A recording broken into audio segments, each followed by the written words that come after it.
Hello मेरे प्यारे दोस्तों, आप सभी का स्वागत है प्रवीण कुमार मोटिवेशनल चैनल में।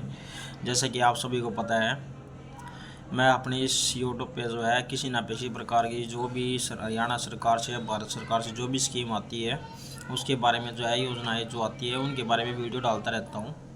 तो आप सभी से मेरा अनुरोध है कि अगर आप चैनल पर पहली बार आए हैं और नए हैं तो आप इस चैनल को सब्सक्राइब कर लें। दूसरी चीज़ मैं आपको बता दूं कि हमारे जो हरियाणा सरकार और भारत सरकार जो है ये दोनों मिलकर जो है गरीब परिवारों के लिए, जो बीपीएल परिवार उनके लिए बहुत ज़्यादा योजनाएं निकाल रहे हैं। जैसे कि राशन कार्ड से हो, आयुष्मान कार्ड से हो, या आपकी पैन कार्ड, आधार कार्ड, जो भी आपकी इससे रिलेटेड जो भी स्कीमें है वो मैं आपको बताता रहता हूँ इस अपने यूट्यूब चैनल पे। तो मैं आज इसी बारे में एक टॉपिक है हमारा जो है आवास योजना। आवास योजना का जो है उसके बारे में जो मैं आपको आज फुल डिटेल बताऊँगा। हमारे जो प्रधानमंत्री नरेंद्र मोदी जी है उन्होंने जो है शहरी आवास योजना और ग्रामीण आवास योजना के लिए दोबारा से जो है एक घोषणा की है। उस घोषणा में मैं आपको पूरी जानकारी दूंगा क्या बताया गया है। आपसे उम्मीद करता हूं कि आप जो वीडियो है इसको पूरा देखें, क्योंकि कोई भी ज़रूरी जानकारी जो है वो छूट सकती है। आप इसको ज़रूर देखें। और आपको मैं जैसे बताना चाहता हूँ, आपका जो आवास योजना का जो है उसके लिए मैं सबसे पहले आपको बता देता हूँ, गरीब परिवारों के लिए जो है ये स्कीम है। और इस स्कीम में आपको एक चीज़ और बता देता हूँ, जो आदमी पहले से आवास योजना के लिए जो है पहले से फॉर्म भर चुका है या पहले से उसे इस स्कीम का लाभ मिल चुका है, तो वो दोबारा इसके लिए अप्लाई नहीं कर सकता। सबसे पहली चीज़ तो ये कन्फर्म है। इस चीज़ को आप अपने माइंड में अच्छी तरह से ध्यान से शेयर करें कि भाई आपको दोबारा नहीं मिल सकती। दूसरी चीज़ मैं अब आपको बता देता हूँ, योजना के लिए जो पात्र जरूरी नियम है, ये नियम आपको बार बार नहीं बताए जाते, लेकिन ये नियम जो है एक बार पहले से आप स्कीम का लाभ ले चुके हो तो दोबारा आप उस स्कीम के लिए अप्लाई नहीं कर सकते। ठीक है, अब मैं आपको बताता हूँ। सबसे पहले तो आपके परिवार में किसी भी परिवार के किसी भी सदस्य के नाम किसी भी प्रकार की कोई फर्म रजिस्टर्ड नहीं होनी चाहिए। ठीक है, सबसे पहला पॉइंट मैं क्लियर कर रहा हूँ, फर्म रजिस्टर्ड नहीं होना चाहिए। दूसरी जो चीज़ है मैं वो आपको बता देता हूँ, आपके जो परिवार में जो इनकम है वो इनकम आपकी 1,80,000 से ज़्यादा नहीं होनी चाहिए। ये अगर आपको इस चीज़ के बारे में नहीं पता तो आप किसी भी CSC सेंटर वाले पे जा करके अपनी फैमिली ID दिखा करके अपना जो है इनकम सर्टिफिकेट जो है, जिसको आय प्रमाण पत्र बोला जाता है, वो आप बनवा सकते हैं। ये सबसे दूसरा पॉइंट है, ये जो मेन पॉइंट है। तीसरी चीज़ मैं आपको बता देता हूँ, आपके पास किसी भी प्रकार का अगर मान के चलिए एक फैमिली ID में जितने भी मेंबर हैं उनके किसी के नाम से 4 पहिया और 3 व्हीलर यानी कि 3 पहिए का और 4 पहिए का किसी भी कोई वाहन जो है वो रजिस्टर्ड नहीं होना चाहिए। ठीक है, ये तीसरा पॉइंट मैं आपको क्लियर कर रहा हूँ। ठीक है, और अब जो पॉइंट आता है वो पॉइंट आता है चौथा नंबर का। चौथे नंबर पे 4 नंबर पे जो पॉइंट आता है उस पॉइंट के लिए मैं आपको बता देता हूँ, आपके परिवार की जो मासिक आय है वो 15,000 रुपये से ज़्यादा नहीं होनी चाहिए। मतलब एक जो BPL परिवार है उसमें 15,000 रुपये मासिक आय जो है वो ज़रूरी है।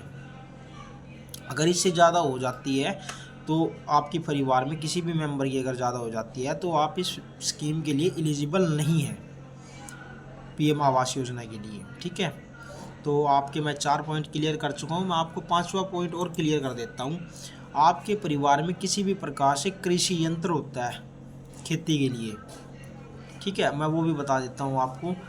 उसमें आपके पास एक तो ट्रैक्टर नहीं होना चाहिए, ये कंपलसरी है, ये 4 पहिए के वाहन में आ जाता है। ठीक है, दूसरी प्रकार से बहुत से कृषि यंत्र होते हैं, जैसे कि कल्टीवेटर हो गया, ये खेत बनाने की वो होती है, कई तरीके की मशीनें होती है, गेहूँ निकालने की मशीन होगी। तो ये आपके फैमिली मेम्बर में किसी के नाम से रजिस्टर्ड नहीं होनी चाहिए। ठीक है, ये तो हो गया आपका 5वां पॉइंट। मैं आपको 6ठा पॉइंट बता देता हूँ। उस पॉइंट में आपको जो है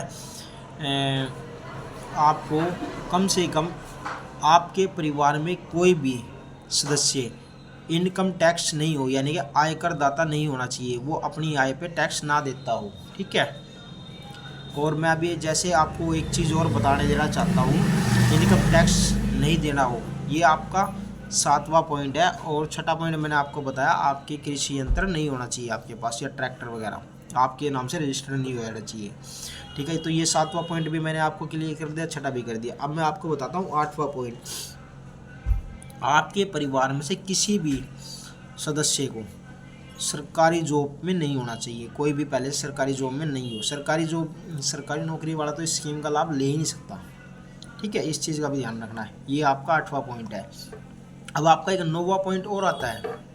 9वां पॉइंट जो है वो मैं आपको बताता हूँ। आपके परिवार में जो भी सदस्य है उनके पास पहले से कोई ज़मीन रजिस्टर्ड ना हो उनके नाम, जैसे किसी के पास 200 गज का प्लाट है, 100 गज का प्लाट है, ठीक है, या अलग से खेती की जो उस ज़मीन है वो, यानी कि वो जो भूमि है वो आपके पास लगभग 2 एकड़ से ज़्यादा नहीं होनी चाहिए अगर कृषि की कोई भूमि है तो उसके लिए भी आपको अलग अलग देखना चाहिए। ठीक है, तो आप इस चीज़ का ध्यान रखना चाहिए। ठीक है, और आपको मैं बता दे रहा हूँ, मैंने आपको स्टार्टिंग में बताया कि आप एक बार एक स्कीम का अप्लाई कर चुके, दोबारा नहीं अप्लाई कर सकते। इस चीज़ का भी ध्यान रखना आपको। ठीक है, तो आपके लिए मैं बता देता हूँ, हमारे जो भारत सरकार में जो मंत्री हैं, प्रधानमंत्री और मुख्यमंत्री है, इनके साथ मिलकर जो है प्रधानमंत्री, मुख्यमंत्री और ये दोनों एक साथ मिलकर जो है कार्य कर रहे हैं गरीब परिवारों के कल्याण के लिए। तो मैं आपको बता दूं कि इसमें जो है लगभग 1 करोड़ घर जो है वो शहरी योजना में और 1 करोड़ घर ग्रामीण योजना में, ये जो है इसके लिए जो प्रस्ताव पारित हुआ है। और इसमें जो है आपको लगभग पेमेंट जो है वो मिलने वाली है। ठीक है, ये जो है पेमेंट खाते में आएगी। ठीक है, इसका चीज़ का ध्यान रखना, अपने बैंक अकाउंट, अपना सबसे मेन चीज़ डेमो सेल और आपका आधार कार्ड, आपका एक बैंक खाता। ठीक है, और अपने जो भी ज़रूरी डॉक्यूमेंट्स है वो तैयार रखना। जैसे ही ये स्कीम जो है ऑनलाइन लॉन्च होगी, ठीक है, अभी ये लॉन्च नहीं हुई है, इसके लिए जो है सरकार ने गाइडलाइंस जारी की है। जैसे ही ये स्कीम लॉन्च होगी वैसे ही आपको मेरा जो यूट्यूब चैनल है उस पर एक वीडियो आपको मिल जाएगा। ठीक है, तो आपसे अनुरोध करता हूँ, आपको ये जो वीडियो है पसंद आया होगा, और आप जो है इस वीडियो को ज़्यादा से ज़्यादा आप शेयर करें, ताकि जो है ये योजना का जो भी आपको योजना आती है मैं यूट्यूब पे देता हूँ, चैनल पे डालता हूँ अपने, वो ज़्यादा से ज़्यादा लोगों को अगर योजनाएं मिल जाती है तो उसका बेनिफिट होगा आपको। ठीक है, आपसे अनुरोध करता हूँ, आपको ये वीडियो पसंद आया होगा। ठीक है, धन्यवाद, जय हिंद।